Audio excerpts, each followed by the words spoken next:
Agradezco a todo el pueblo sanandresano de Providencia y de Santa Catalina su presencia aquí en San Andrés, su compañía en este evento, su alegría, indudablemente, en esta que es el Día de la Independencia Nacional de Colombia. 20 de julio, que es un día de fiesta indudablemente popular en San Andrés.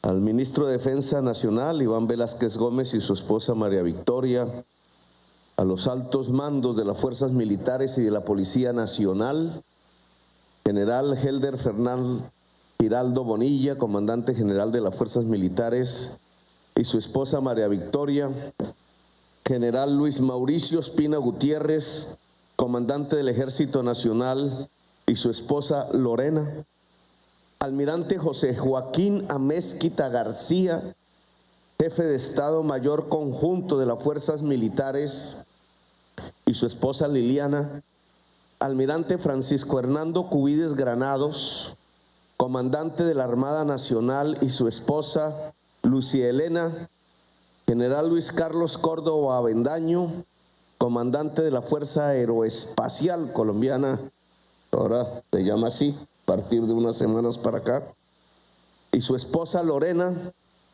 general William René Salamanca Ramírez, director general de la Policía Nacional, su esposa Yadira y su hijo Samuel, presidente del Congreso de la República, Alexander López Maya, presidente de la Cámara de Representantes, David Ricardo Racero Mallorca, gobernador del archipiélago de San Andrés, Providencia y Santa Catalina, Ever Julio Hawkins, Monseñor Jaime Uriel Sanabria Arias, obispo de San Andrés y Providencia, presidente de la Autoridad Raizal, Alberto Gordon May.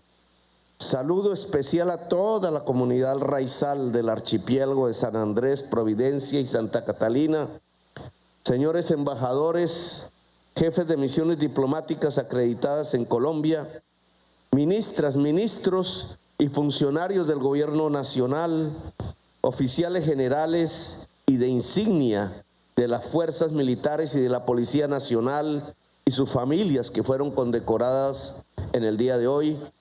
Oficiales, suboficiales, 10 de la mañana, 57 minutos. Habla hasta ahora el presidente Gustavo Petro. Vamos a ir con un avance informativo y volvemos en segundo con el presidente de la República hablando desde la isla de San Andrés. Caribe New Steel. Al día de la independencia, escuchemos lo que dice el mandatario. Si nos vamos hace 2 siglos, para no irme más atrás, a la época precolombina de las rutas marítimas de los indígenas caribes, que le dieron el nombre a este mar, para no pasar por los tiempos aciagos del monopolio español del comercio y de la lucha de los poderes mundiales por destruirlo, Inglaterra, Francia, Holanda, que fue configurando el mundo del Caribe en un encuentro frontal, incluso violento, entre la Europa de aquel entonces y el mundo indígena que habitaba estas islas, y después el desarrollo de una de las mayores ignominias de la historia humana, la esclavitud, la traída forzada de pueblos de África hacia estas islas, primero hacia La Habana, hacia Veracruz en México, hacia nuestra ciudad de Cartagena,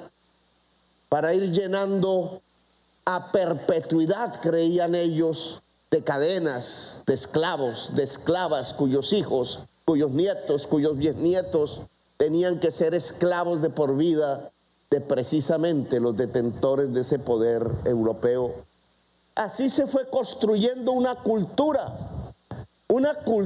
que aprendió unas palabras fundamentales casi antes que cualquier otro pueblo del mundo, casi que en paralelo con los pueblos que iban a la vanguardia de las transformaciones mundiales en aquel entonces, los pueblos franceses, los pueblos que habitaban la Norteamérica y que al unísono hablaban de la democracia, concepto en ese entonces subversivo, considerado en aquel entonces por reyes y monarcas como terrorista.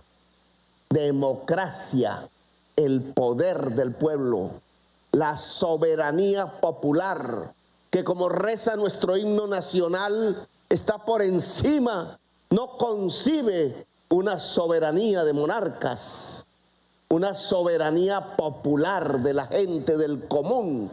El común, decían allá en las tierras de Santander, los primeros en hablar en estas Américas de democracia, de libertad, de república, fueron los pueblos del Caribe.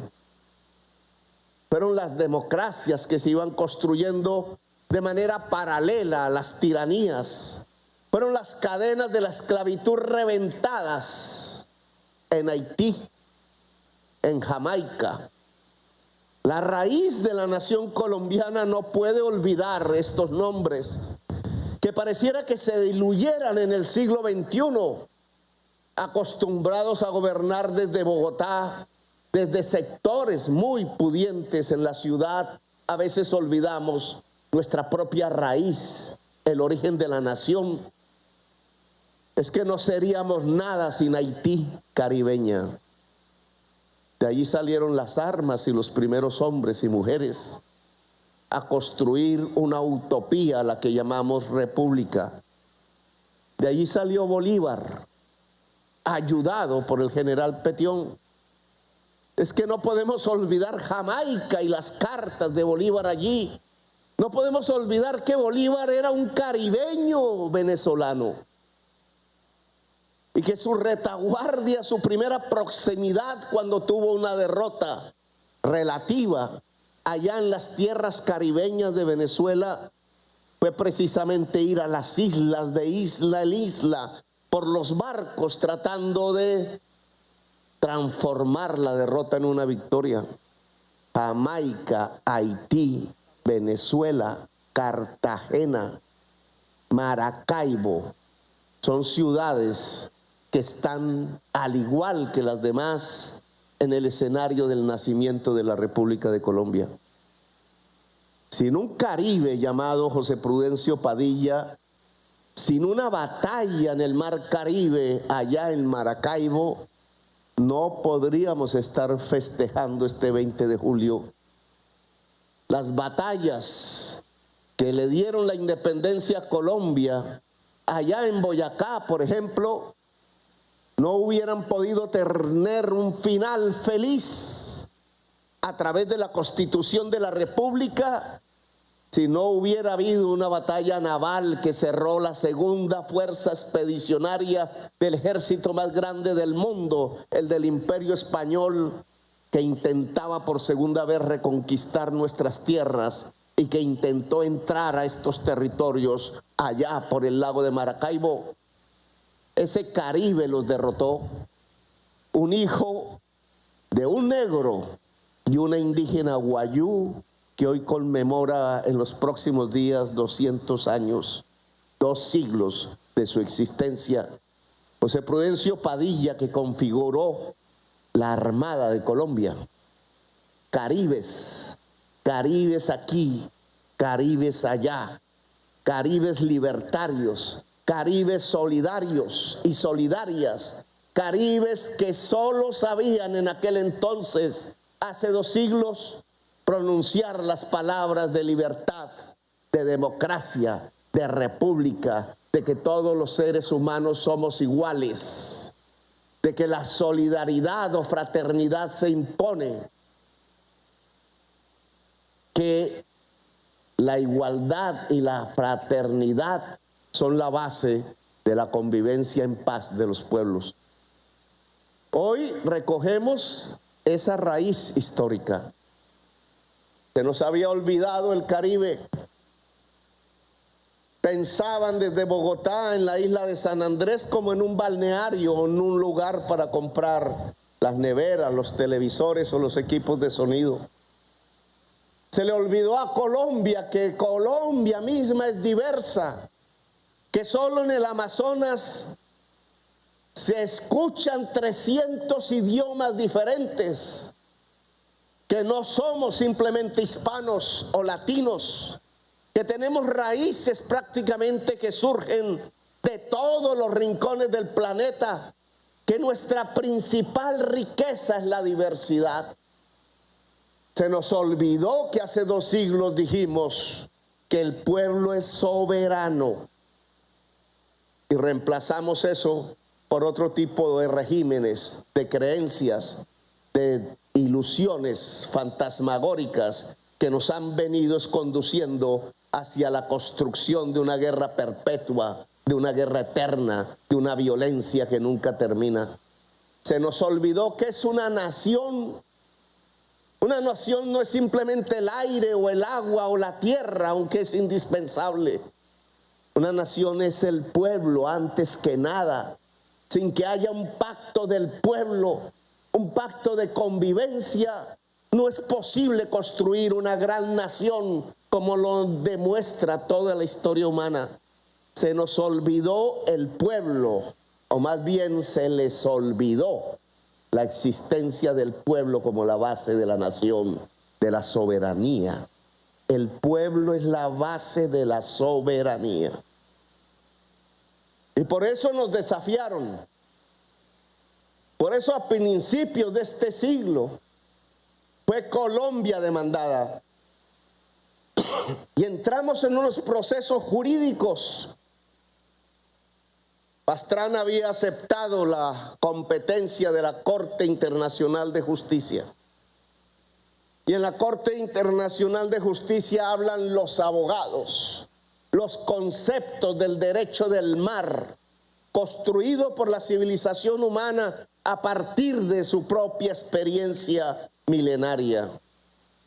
Y empezamos a perder una y otra vez. De hecho, Colombia, en su vida republicana, lo que ha visto es perder su propio territorio una y otra vez. Como si quienes gobernaran desde Bogotá no tuvieran corazón, como si no sintieran, como si fueran indolentes ante el concepto mismo de la nacionalidad, de lo que significa la independencia nacional y la dignidad, que no es una simple bandera, la bandera es el símbolo de algo que se llama pueblo, que se llama territorio, que se llama historia, que se llama culturas. La patria es un ser vivo, no una estatua de mármol o de cobre o de bronce. La patria no es inerte, es un fluir de la historia y se construye a partir de decisiones de sus sociedades, equivocadas o no. La historia es la forma como se construye una nación.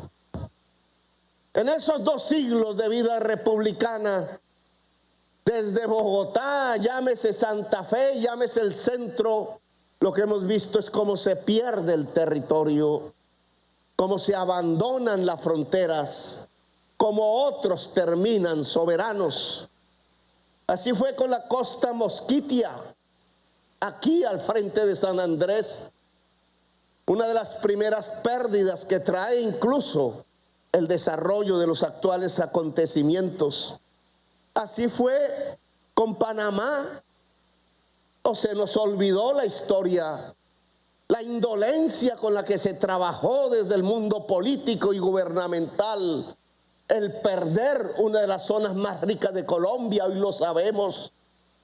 Mientras nosotros, los colombianos en aquella época, nos matábamos entre sí, entre liberales y conservadores en las montañas andinas, perdíamos el canal de Panamá, perdíamos Panamá, perdíamos nuestra presencia en Centroamérica, perdíamos el territorio que nos comunicaba desde el centro del mundo con los 2 océanos más grandes y con los 2 grandes centros del poder económico y político mundial de hoy. Y después perdimos los monjes. Y después perdimos la Gran Colombia antes, como un gran proyecto de construcción nacional que se evaporó porque decidimos enfrentarnos entre los mismos, entre los que nos parecemos, entre los que somos un mismo pueblo. Y decenas de miles de kilómetros de la selva amazónica se perdieron a principios del siglo XX. Esas malezas quizás pensaron, esos árboles que nadie usa, ese territorio inexplorado, ese mundo de explosión vital que es la selva amazónica, ¿para qué nos sirve? Pensarían desde Bogotá, y lo dejaron diluir. Y miren hoy la importancia que tiene la selva amazónica solo como el principal pilar terrenal que tenemos para la supervivencia de la vida humana. Y después perdimos más. Después perdimos 75,000 kilómetros cuadrados de nuestro mar, aquí al lado de San Andrés, en el Caribe colombiano, año 2012. Una secuencia de pérdidas nacionales que lo que indican desde el punto de vista del mapa geográfico es la inmensa debilidad de una nación. Una nación fuerte no pierde su territorio, una nación débil puede hasta perecer entre el concierto de las naciones del mundo, puede diluirse y quedar en el pasado, inexistente en el presente. La debilidad nacional, ¿qué significa? ¿Qué es una nación débil? Una nación débil es aquella que no logra un pacto de su propio pueblo. Coherentemente, si la base de una nación es su pueblo, la fortaleza de una nación es su pueblo y la debilidad de una nación es su pueblo. Si su pueblo se mata entre sí, si su pueblo no logra encontrar los puentes de un pacto nacional que le permita convivir en paz en su propio territorio, si su pueblo vive de guerra en guerra eternamente, si no logra encontrar los senderos de la paz, que no son más que los senderos de lo que el suizo Rousseau llamaba el contrato social, pues no se construye una nación.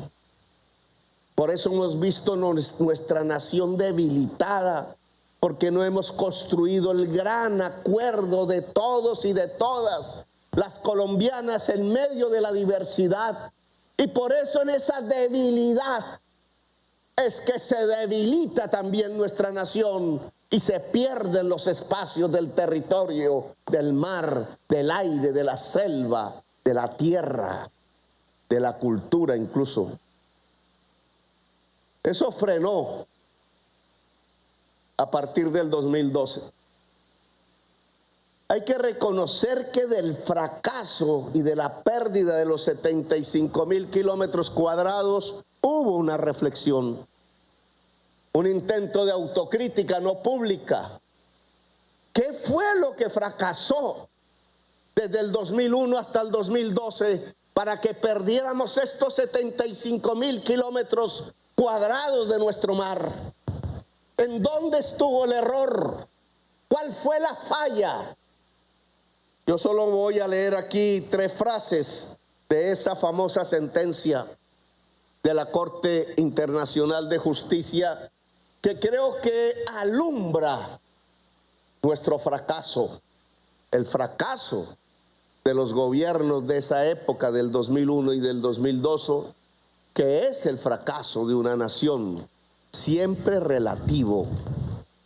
Dice así la Corte concluye que Colombia no ha demostrado que los habitantes del archipiélago de San Andrés, en particular los raizales, gocen de derechos de pesca artesanal en aguas ahora ubicadas en la zona económica exclusiva de Nicaragua. La Corte dijo que el gobierno colombiano no demostró que ustedes, los raizales, tenían derechos de pesca artesanal en las aguas que hemos perdido. ¿Qué le pasó al gobierno de Colombia? en qué consiste este error, que no se dio cuenta que el principal instrumento y objetivo de defensa era el pueblo raizal, era el pueblo. El gobierno de Colombia entre el 2001 y el 2012 y cosechó esa derrota internacional, no se dio cuenta que la fortaleza no estaba simplemente en las armas, que la fortaleza no estaba en contratar a los abogados de siempre, blancos e inodoros e incoloros que habitan las calles del Chapinero de Bogotá.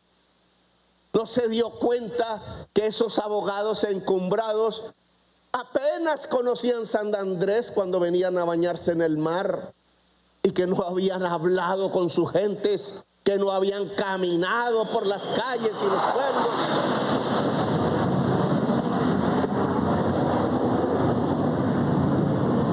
Que no habían conocido su cultura, que no sabían de su historia, que no sabía de los viejos marineros que surcando el mar iban hasta Los Cayos, hasta Quitasueño y Serranilla, y que allí no iban solo de paseo, sino que iban a pescar, sino que iban a recoger el guano de las islas, sino que iban a dormir allí durante meses, que mientras trabajaban en las noches miraban las estrellas y que sentían que esas que no eran rocas, era su tierra, su mar, su cultura. ¿Qué sabían de esos viejos marineros raizales?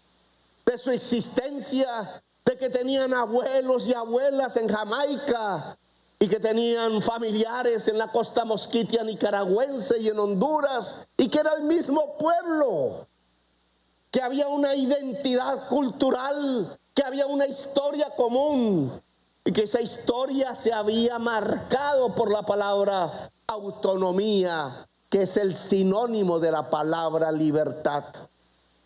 Que saben de sus nombres en inglés, que saben de sus religiones. Creyeron que la tarea era estar desde un escritorio frío allá en La Haya o en Bogotá, y que simplemente por los apellidos y los pergaminos se podía defender nuestro mar territorial, y fracasaron. Fracasaron porque se les olvidó la palabra pueblo. Se les olvidó la existencia del pueblo. Se les olvidó que la base de una nación y que el poder en una nación democrática no es más que el poder popular, que no es el poder del apellido y del privilegio, que es el poder de la gente que hace la empanada o la arepa, o que hace la cazuela de mariscos, o que camina a las calles cargando los bultos, o que se echa a la mar en un pequeño barco para pescar la comida de sus hijos.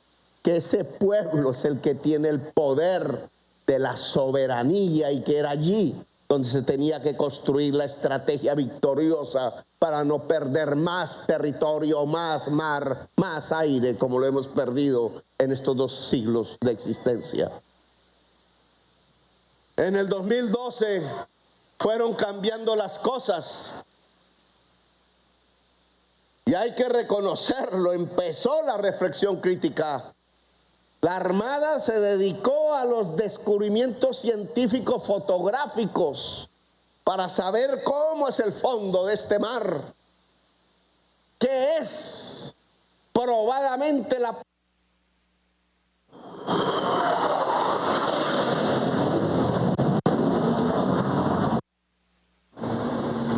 ese espacio de la tierra que se mete debajo del mar y que es su continuum, y que llega desde Cartagena, desde Barranquilla, desde Córdoba, desde La Guajira hasta San Andrés, y yo diría que más allá.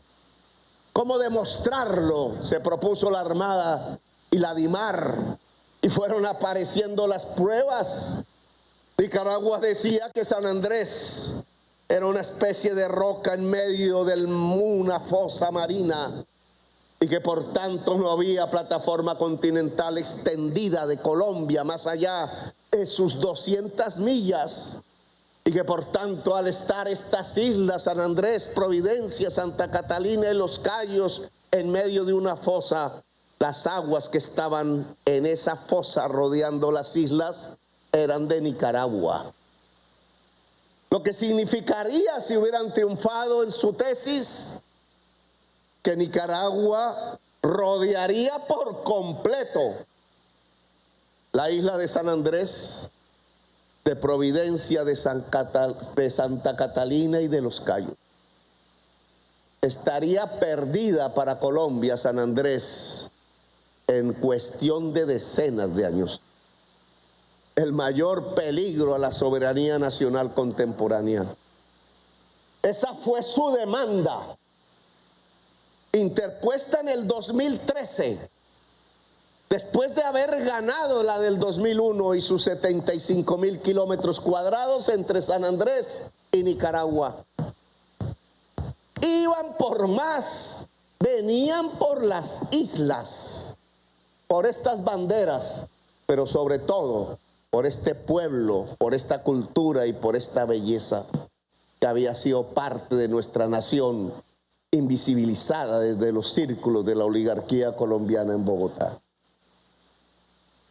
Y vamos a otra derrota, señoras y señores, una más. Habíamos perdido porque la reacción ante la derrota fue decir que entonces nos salíamos de la Corte Internacional de Justicia y denunciábamos el Pacto de Bogotá, y se le olvidó a los ilustres abogados que aún saliéndonos y denunciando el Pacto de Bogotá, este seguía teniendo competencia por un año más después del fallo del 2012. Tamaño olvido que le permitió a Nicaragua demandarnos en el 2013 antes de que se cumpliera el año. Y la demanda de Nicaragua iba por todo el mar que rodea San Andrés. Es decir, iba por San Andrés y Providencia y Santa Catalina. Una derrota más. Y aquí quizás no estaríamos hablando. Santos tuvo una buena idea. El presidente Santos formó aquí algo que se llamó el Raizal Team. Es decir, se acordó del pueblo raizal. Convocó a sus profesionales intelectuales, a las autoridades raizales, con su diversidad también de pensamiento, y les preguntó qué hacemos ante la derrota. Y empezaron a salir los conceptos del pueblo raizal de San Andrés y Providencia. Por lo menos el gobierno consultó la base de nuestra nacionalidad, de nuestra nación en estas islas. Y empezó la demanda de Nicaragua en el 2013. Y ya teníamos pruebas de cómo es el fondo del mar y de que sí hay una plataforma continental extendida en el trabajo de la Armada y la DIMAR. Y empezó en los consejos del pueblo raizal a penetrar en la estrategia del gobierno. Pedimos que la Corte Internacional de Justicia no tuviera competencia y perdimos de nuevo. Y se avecinaba una gran derrota hasta que llegó este gobierno. Recibimos lo que había, de lo bueno y de lo malo. Tratamos de recoger una enseñanza. Esa enseñanza es lo contrario de lo que esta sentencia dice en el 2012, que Colombia no ha demostrado que los habitantes del archipiélago de San Andrés, en particular los raizales, gocen de derechos de pesca. Pues de lo que se trataba era de demostrar la existencia de un pueblo con identidad cultural, al cual no se le había escuchado ni se le había tenido en cuenta en las sentencias de los magistrados y de los abogados. Decidimos que ese era el eje central de nuestra estrategia. Ese fue el cambio. Y por eso nombramos embajadores y embajadoras hijas de esta isla e hijas de esta cultura para que fueran nuestros embajadores en las islas antillanas. Quizás debimos nombrar uno en Nicaragua, en Trinidad, Tobago, en Jamaica, en donde están nuestras embajadas. Hijos e hijas de San Andrés y Providencia tomaron puesto. Y decidimos que el equipo de juristas tenía que integrarse entre lo mejor de los abogados internacionales. Nos importaba un bledo los apellidos y abolengos de los abogados de la oligarquía bogotana. Los mejores abogados del mundo. Y aquí tengo sus nombres. Un asesor colombiano de alta intensidad académica, Gabriel Cifuentes. Y raizales en el equipo jurídico de negociación, como Elizabeth Taylor, aquí presente, de la isla de Providencia, hoy vicecanciller de la República de Colombia. Lo que queríamos era mostrarle allá en la discusión jurídica de La Haya la existencia de un pueblo a través de los mismos negociadores colombianos. Demostrar que esto que habían dicho en el año 2012 no era cierto. Y ese cambio de estrategia nos dio el triunfo. Hoy hemos triunfado, relativamente.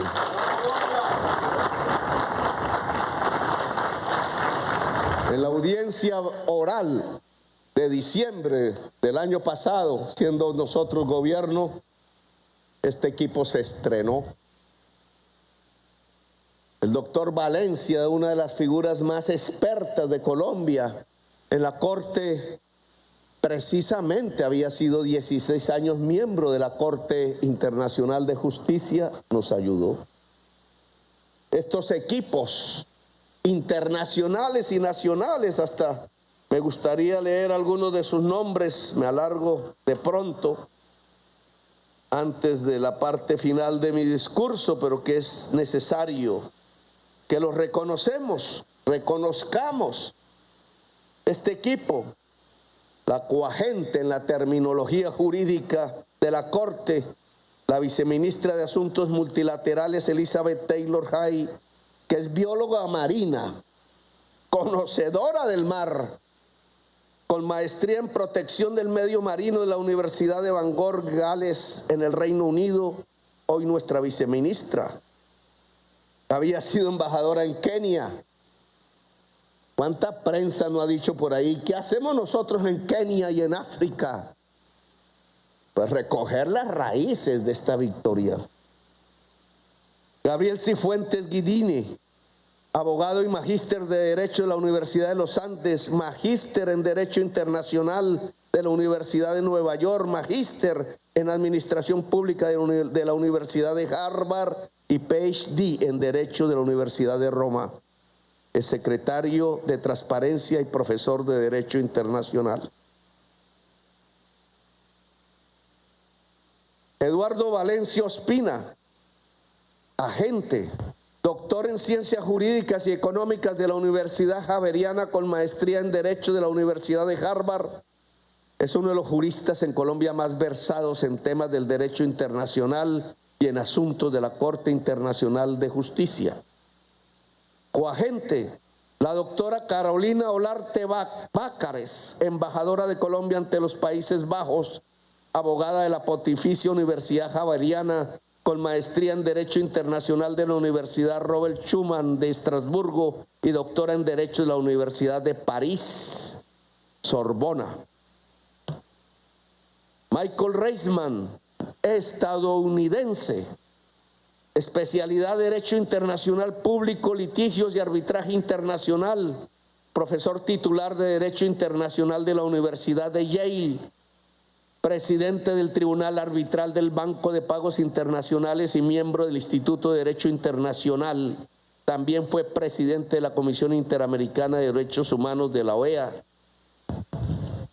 Rodman Bundy, estadounidense, Derecho Internacional Público, Litigios y Arbitraje Internacional, socio del Departamento de Solución de Controversias de la firma Peyton Box, miembro de la Barra Nueva York, con casos ante la Corte Internacional de Justicia, fue abogado para la República del Perú en el caso de la disputa marítima Perú-Chile, abogado para el Reino de Camboya en el caso de la solicitud de interpretación de la sentencia 15, abogado para Ucrania en el caso de la delimitación marítima en el Mar Negro, Rumania-Ucrania.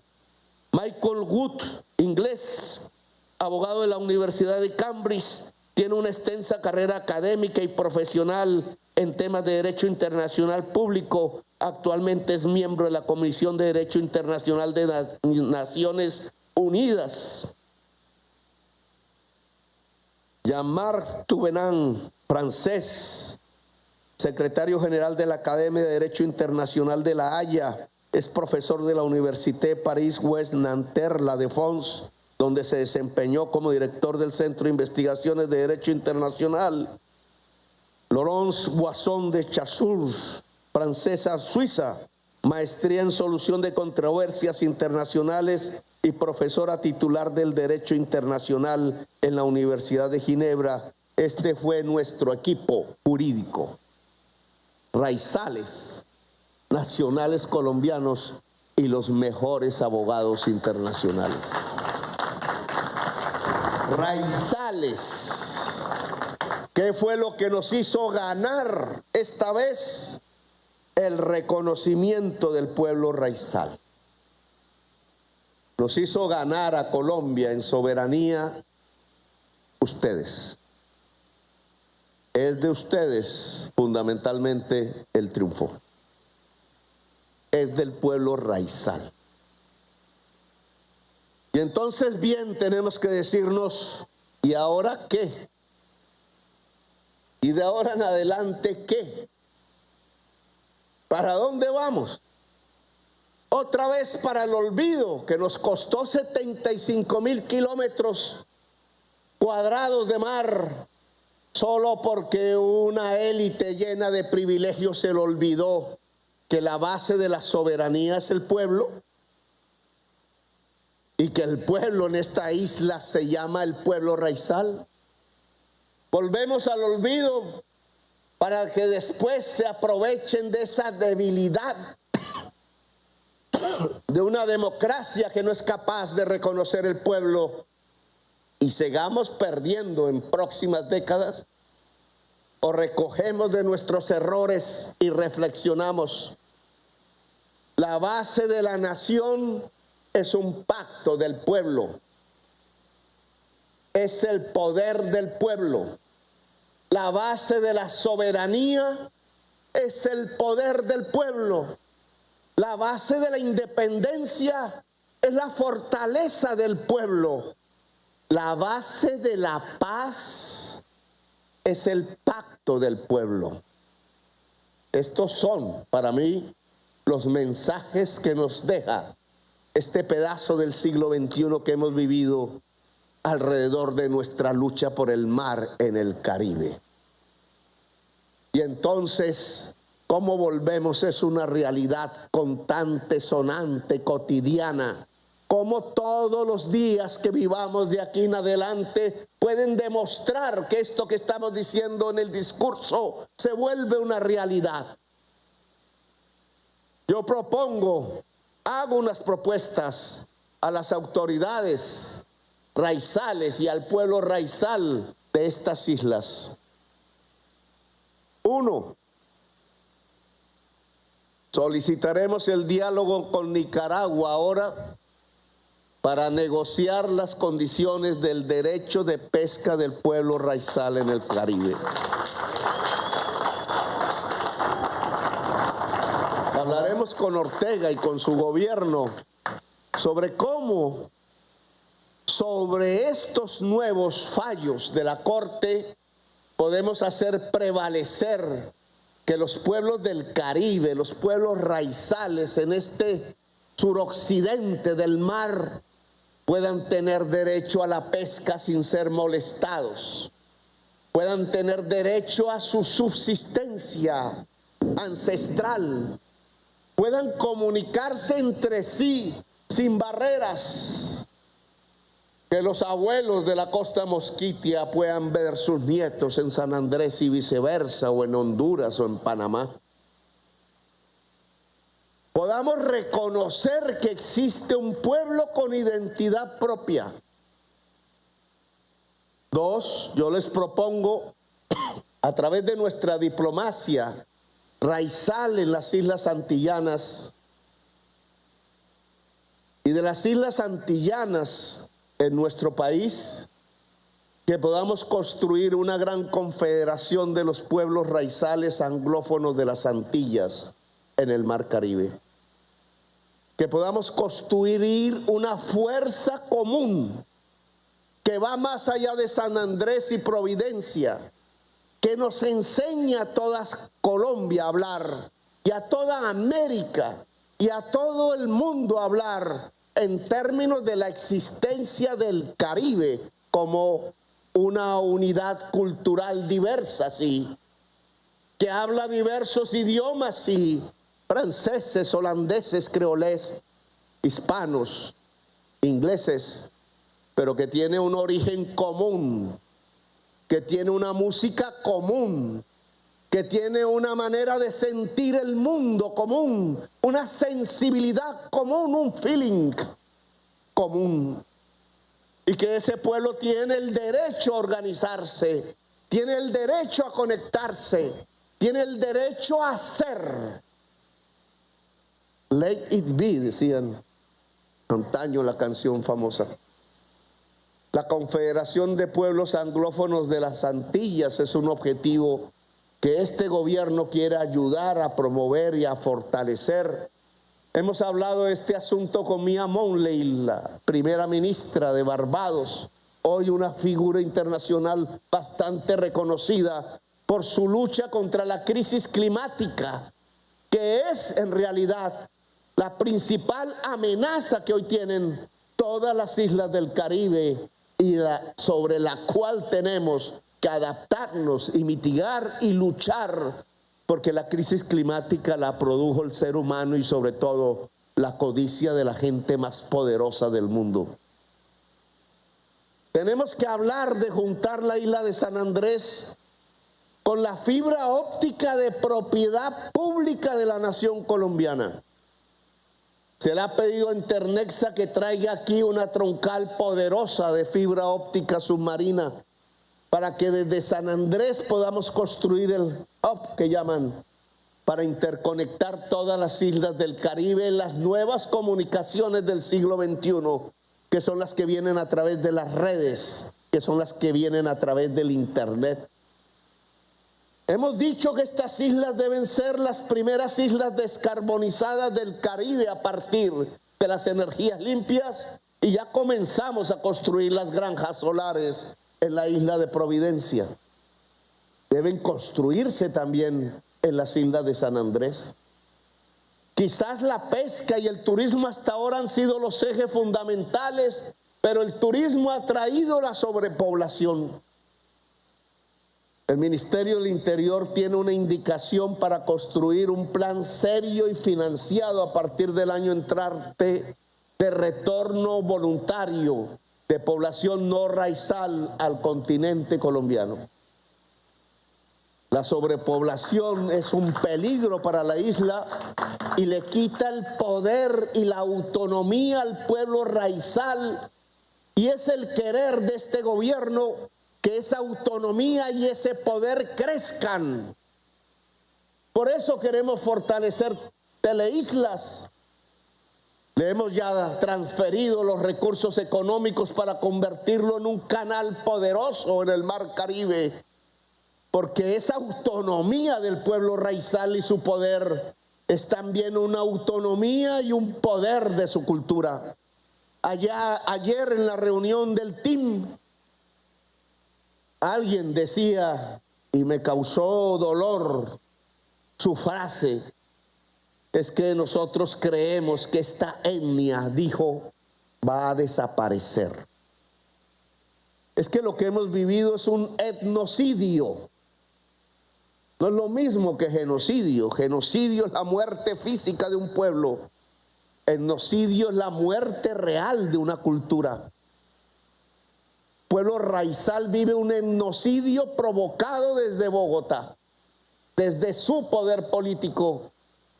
Y nosotros tenemos que reversar esa situación.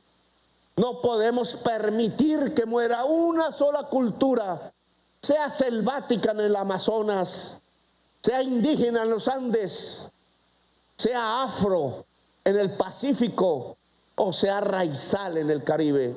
Ni una cultura debe desaparecer, porque eso es como la muerte de la memoria y de la historia, como el empobrecimiento de una nación. Esa frase no puede volverse real, aunque sí ha sido durante 2 siglos. Y la manera para que no muera la cultura es que la población joven no se vaya de la isla, que se quede en estas islas y tenga sus hijos y tenga sus nietos y transfiera la memoria de padres, de abuelos y bisabuelos, sus músicas, sus historias, su cultura. Y para que la juventud no se vaya de estas islas, entonces tenemos aquí que hacer conocimiento. Tenemos que construir una universidad de verdad. Tenemos que garantizar que desde las islas se pueda vivir a partir de los saberes. La propuesta de campaña de construir una universidad para todas las Antillas, políglota en todos sus idiomas. Una universidad que le permita a miles de jóvenes, no solo de la isla de San Andrés y Providencia y Santa Catalina, sino de todas las Antillas, venir a estudiar aquí las cosas que hoy es indispensable estudiar, como el mar, como las energías limpias, como la comunicación, como la cultura, para sobrevivir en el Caribe. Es lo que puede garantizar que la juventud no se vaya. Es lo que puede garantizar que desde las redes los jóvenes y las jóvenes puedan comunicarse con el mundo, vivir el mundo, transferir la cultura raizal, volverla poderosa. No solo desde las redes, sino en los festivales mismos que hay que reconstruir para que San Andrés sea el cerebro del Caribe. Pequeña sí en extensión, pequeña sí en cantidad de población, pero puede ser poderosa desde el punto de vista del saber, el conocimiento y la cultura. Y eso podría agenciarse a través de un instrumento concreto, la gran Universidad Raizal del Caribe, con sede en San Andrés, que quiero que la ministra de Cultura coloque como una tarea prioritaria a partir de nuestro programa de universidad al territorio, que San Andrés sea una prioridad. Por tanto, no solo la pesca, no solo el turismo, también el cerebro. No solo la pesca y el mar, no solo el turismo y la belleza, sino también el saber y el conocimiento. Pueden ser los ejes que nos permitan decir, no como anoche, con cierta seguridad y alta seguridad, que la etnia racial, raizal, que la etnia de la cultura de las islas anglófonas del Caribe colombiano no se va a extinguir, no va a desaparecer, no se va a diluir en la historia, sino que hará parte de una gran nación colombiana, aquella que tiene que encontrar el camino de reconocer al pueblo como la base de su nación, aquella que tiene que reconocer que en la base de la paz para destruir la guerra está el gran pacto nacional que permita que todas y todos podamos vivir en dignidad en el territorio colombiano. Esa Colombia que tiene que convertirse en una gran nación pluridiversa, esa Colombia que tiene que convertirse en una potencia mundial de la vida para enseñarle a la humanidad que el camino de la existencia humana no es la codicia, sino que el camino de la existencia humana no es más que conservar los pilares fundamentales de la vida. Que San Andrés sea esa potencia mundial de la vida en el Caribe, que San Andrés sea nuestra gran bandera libertaria y democrática en el corazón incluso de las tiranías. Gracias, muy amable, por haberme escuchado.